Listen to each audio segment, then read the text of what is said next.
what are we making first? So we're gonna be making the gnocchi with creamy basil pesto. Okay. What is gnocchi for people at home that don't know what Gnocchi is basically a potato-based pasta. Okay. It's almost like a dumpling. We make this in-house. This is all homemade. We also offer a truffle mushroom gnocchi as well. Ooh. That is quite popular. Say it, gnocchi? Gnocchi? Gnocchi. Yeah. Okay, I think Yeah, I've said yeah. it wrong all my life. It Got is not spelled the way it sounds, Yes. that is for sure. And we're basically gonna drop this gnocchi into the hot water until it floats. I would say that probably takes about 3 to 4 minutes. Okay.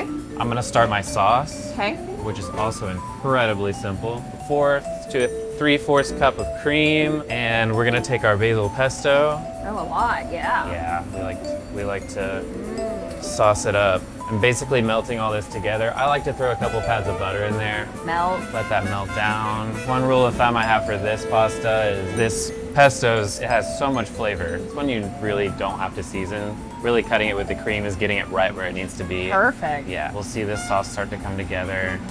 It's a little soupy, but once we add this gnocchi, that starch will kind of like start to pull the sauce in and start to thicken up a little bit. Okay. Get a much creamier sauce out of it. Is there anything inside the gnocchi, or is it just? No, so basically what we do is we take, it's basically just potato, flour, and salt, a little bit of egg, and then you're basically just making a dough, and you're rolling it up into like, almost like Play-Doh snakes. Yeah. And then you're just rolling it out on the table, and then we cut it. Chop it up. Okay. Chop it up, and we. So good. Yeah. Like a dumpling is kind of how Exactly. you described it. Yeah.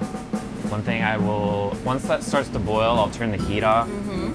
One thing that can happen is this pesto will start to darken in color a little bit. You'll kind of lose that green if it stays hot too long. So is this like perfect, the color right there? Right, yeah. So we just want that hot while this goes in. All we're looking for is that hot. This gnocchi is just taking a little bit longer. That's okay. You'll start to see it float. A couple will come up. We want it to float, Joby. We want it to float. Undercooked, it's really, really soft and way too soft. If it's overcooked, it's the exact same way. So it's like, you gotta kind of get it right in between. And then we'll drain as much of this water as we can. Just dump it right in. Cook. We don't need a crazy amount of heat on there. Absorbing a little bit of the sauce. It's also kind of letting out some of the starch from the potato. Basically, it's all working together. And then also, whenever it starts to cool, you still have this residual heat, but it also starts to kind of thicken up as it cools as well. So like to get a nice start in the middle, let it kind of work its way out.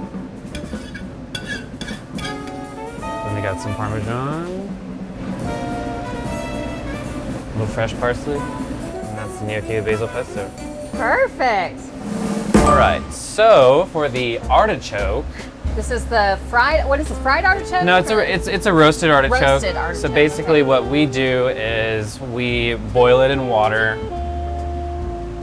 You know, you're getting, most artichokes are around the same size, especially the ones that we're getting, anywhere from 20 to 25 minutes in the water, cool it down. That way it's nice and tender. You're getting the core of it, like the heart of the artichoke cooked. And then basically what we're doing is we're taking the middle of it out, pretty much all the way down to the bottom. And at the end of these leaves, there's a little bit of, there's the meat of these. So basically what we're doing is we're filling it with our Parmesan cream sauce and roasting it off in the broiler with a little bit of cheese. It gets a nice caramelization over the top. And basically guests are able to kind of pull the leaves out and dip it in the sauce, and then you kind of just pull the meat off. Nice. It's like vegetarian chicken wing. Whoa, I love it. So first, I'm just gonna warm this up, just kind of knock the chill off of it a little bit. It really only takes about, I would say probably 30 seconds. We're taking our Parmesan cream sauce. We make this in-house as well. It's almost like a kind of a modified Alfredo sauce. I'm looking for this to be nice and neat. Same with the Parmesan, kind of let it fill these gaps. We like lots of cheese. So much cheese. So much cheese. And then basically we just throw this in the broiler and let the top kind of get a bunch of color on it.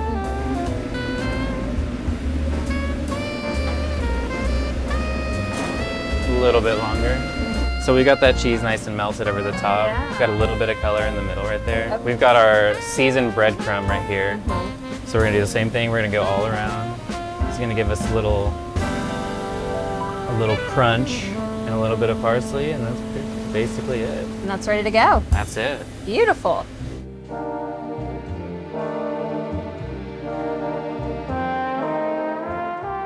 how do you properly eat a roasted artichoke? So this is, you know, as mentioned when we were in New York, we saw things that we liked. The stuffed artichoke is something that we had as a kid. We'd always have boiled artichokes at home, and you just peel and eat them. But this one's stuffed, so it's stuffed with cheese and all the goodness. So all you do to eat this is you just grab a leaf, and it'll easily come off because they've been pre-cooked. And then you have all the flavor right on there. It's kind of like, it's kind of like a nacho in a way, but you don't bite it. You just kind of scrape it. So you kind of do it. Kind of work it out. And just scrape. Okay. You don't bite it. No. So the bottom of the leaf has the meat of the artichoke heart. Yeah. And then you have all the garlic and cheese. So you just scrape.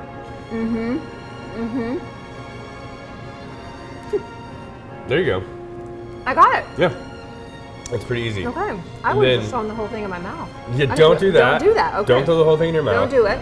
And then once you finish all the leaves, you're left with the artichoke heart, which is tender, and you just eat with like a knife and a fork. I think that's what I'm used to. I'm not used to the whole thing. Right. So that was fun. I know that's really good too. Okay. So sorry, I gotta keep eating it. But but yeah. So that little bit of artichoke heart, that's what's on the bottom of each one of these. And you scrape it off. Man, that's good. Like in my house, when we get to the heart, that's what we all fight over. The Italian version of like chips and nachos and cheese and stuff. Yeah, like chips and dips. You see a lot of like at a normal restaurant, like artichoke and spinach dip sort of thing. Sort of has that flavor, but a much more fun, original way of eating it. That is delicious. So this is something that was at the former Osteria. Okay. That, due to popular demand, we could not get rid of. I love gnocchi, as I've said earlier, and this is just our homemade pesto.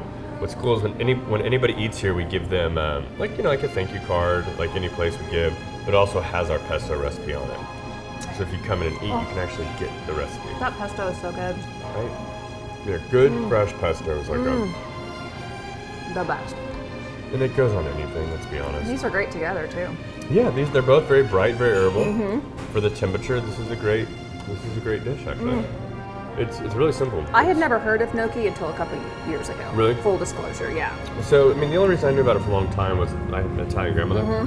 So when I was a kid, it was fun. We'd cook, and then she would do big Sunday dinners, and we'd all eat, and then all the kids, we'd go and make candy, like saltwater taffy and fudge and all this stuff. And yeah, but I'd say it probably started becoming really popular in the U.S., I don't know, about 15 years ago.